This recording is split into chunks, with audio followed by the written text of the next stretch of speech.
अल्हम्दुलिल्लाहि रब्बिल आलमीन वस्सलातु वस्सलामु अला सय्यिदिल अंबियाइ वल मुरसलीन।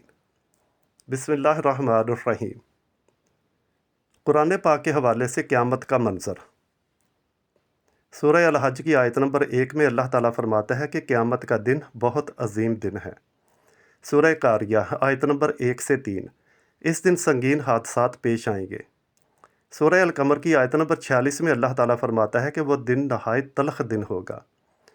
सूरह नाज़आत आयत नंबर 34, हर तरफ मुसीबत छा जाएगी।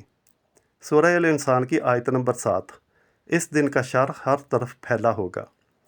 सूरह इब्राहीम की आयत नंबर 42 में अल्लाह ताला फरमाता है कि बहुत खौफ और घबराहट का आलम होगा। सूरह अल क़यामा आयत नंबर 7, इस दिन की होलनाकियाँ देखकर आंखें पथरा जाएंगी। सूरह अल नूर की आयत नंबर 37, इस दिन की शिद्दत से दिल और निगाहें उल्ट जाएंगी।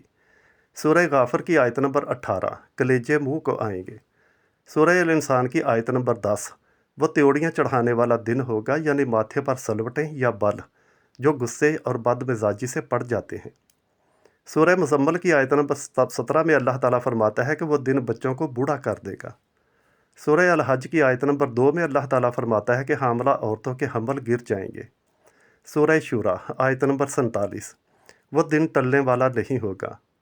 सूरह अल क़यामा आयत नंबर 10 और 11, इस दिन इंसान पनाह के लिए जगह तलाश करेगा। सूरह तूर आयत नंबर 46, इस दिन किसी का मकरो फ़रेब किसी काम नहीं आएगा। सूरह शोरा आयत नंबर 88, इस दिन कोई ओहदा और मनसब काम ना आएगा। सूरह लुकमान की आयत नंबर 33 में अल्लाह ताला फरमाता है कि इस दिन कोई रिश्ता काम ना आएगा। सूरह अल कहफ आयत नंबर 8, इस दिन दुनिया की हर चीज़ फना हो जाएगी। सूरह तूर की आयत नंबर 9, आसमान लरसेगा। सूरह मुज़म्मल की आयत नंबर 18, आसमान फट जाएगा। सूरह अल नबा आयत नंबर 19, अल्लाह ताला फरमाता है कि आसमान दरवाज़े दरवाज़े हो जाएगा।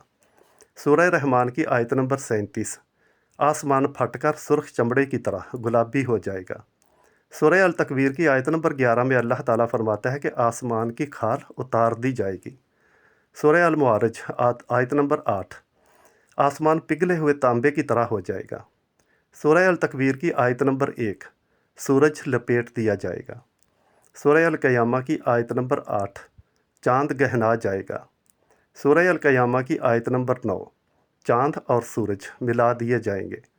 सूरह अल मुरसलात आयत नंबर 8 और सूरह अल अनफ़तार आयत नंबर 2 में अल्लाह ताला फरमाता है कि सितारे बेनूर होकर बिखर जाएंगे। सूरह वाक़िया की आयत नंबर 4, ज़मीन ज़ोर से हिलाई जाएगी।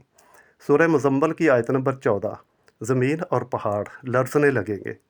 सूरह अल हाक़ा की आयत नंबर 14 में अल्लाह ताला फरमाता है कि ज़मीन और पहाड़ों को एक ही चोट से रेज़ा रेज़ा कर दिया जाएगा। सूरह अल अनशिक़ाक़ आयत नंबर 4, ज़मीन अपने अंदर का सब कुछ बाहर निकाल फेंकेगी।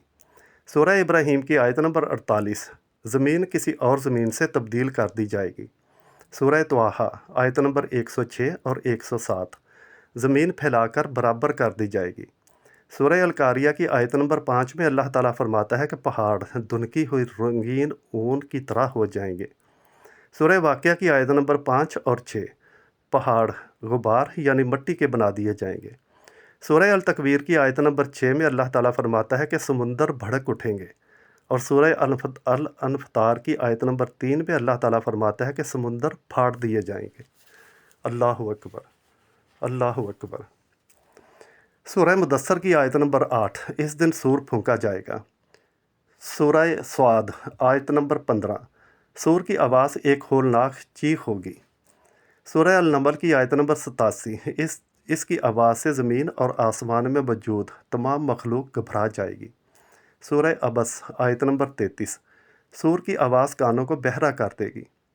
सूरह ज़मर आयत नंबर 68, सूर की आवाज़ की शिद्दत से ज़मीन और आसमान की हर चीज़ बेहोश होकर गिर पड़ेगी। सूरह रहमान की आयत नंबर 26 और 27, जब पहला सूर फूंका जाएगा तो हर चीज़ ख़त्म हो जाएगी, बस अल्लाह की ज़ात बाकी रहेगी। सूरह अल कहफ की आयत नंबर 99, दूसरा सूर लोगों को जमा करने के लिए फूंका जाएगा। सूरह सफ़ात आयत नंबर 19 में अल्लाह ताला फरमाता है कि एक ही डांट से सबको उठाया जाएगा। سورہ یاسین کی آیت نمبر 51، سب لوگ قبروں سے اٹھ کر کھڑے ہوں گے۔ سورہ واقعہ کی آیت نمبر 49 اور 50، اس دن اولین اور آخرین کو اکٹھا کیا جائے گا۔ سورہ الکہف کی آیت نمبر 47 میں اللہ تعالیٰ فرماتا ہے کہ کوئی ایک باقی نہیں چھوڑا جائے گا۔ سورہ التکویر کی آیت نمبر 5، جانوروں کو بھی اکٹھا کیا جائے گا۔ سورہ النبا کی آیت نمبر 18، لوگ فوج در فوج اکٹھے ہوں گے۔ سورہ یاسین آیت نمبر 52، لوگوں پر شدید گھبراہٹ طاری ہوگی۔ اور سورہ طٰہٰ آیت نمبر 102، مجرموں کی آنکھیں دہشت سے نیلی ہو رہی ہوں گی۔ اور آخر میں دعا ہے کہ رب کائنات ہمیں دنیا کی رسوائی اور آخرت کے عذاب سے محفوظ رکھے اور ہمیں اپنی پناہ میں رکھے۔ آمین۔